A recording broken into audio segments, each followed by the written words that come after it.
Good morning आउ गोटे mini blog को आपण मानक स्वागत। प्रत्येक गृहिणी मानकर राति पाहिले सकाळ हेले ए चिंताटी थाए जे आमे आज रोषेई कौन करूँ, सकाळर ब्रेकफास्ट रे कौन, दुई पहर लंच रे कौन, नाइट रो डिनर प्रिपरेशन रे कौन। कहीं रिलेट करेंगे जे मो भली से तीन टाइम ए चिंताटा थाए जे आज ब्रेकफास्ट कौन, लंच कौन, डिनर प्रिपरेशन कौन।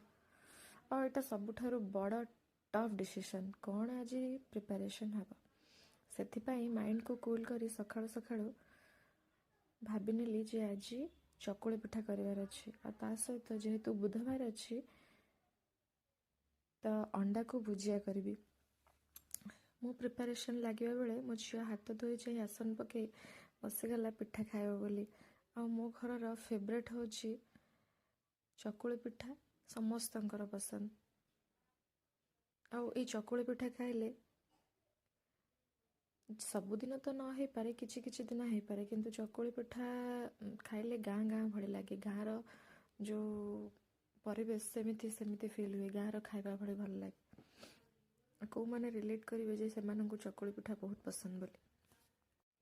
हजबैंड ऑलरेडी सकाळु खाइबा खाई ऑफिस बाहर सारे तापरे निजे निजर नित्यकर्म सारी आ मो झीर नित्यकर्म फिनिश कराई ठाकुरंक पूजा सारी सब काम फिनिश कर सारिबा परे आम दु जनकर खाइबा प्रिपरेशन हो गला।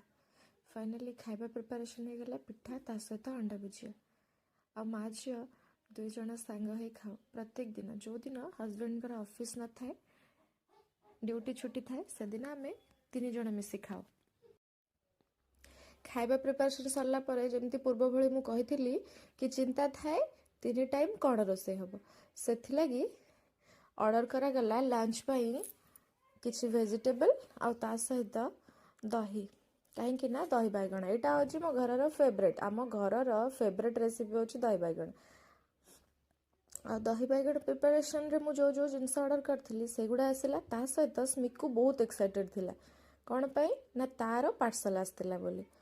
बहुत दिन पूर्वरु तार लुडो प्लेयर गोटे थिला ताकू से छिड़े देथिला, सेथिला तार जिदी थिला मामा मो पाई लुडो गोटी लुडो पटा ऑर्डर कर दियो।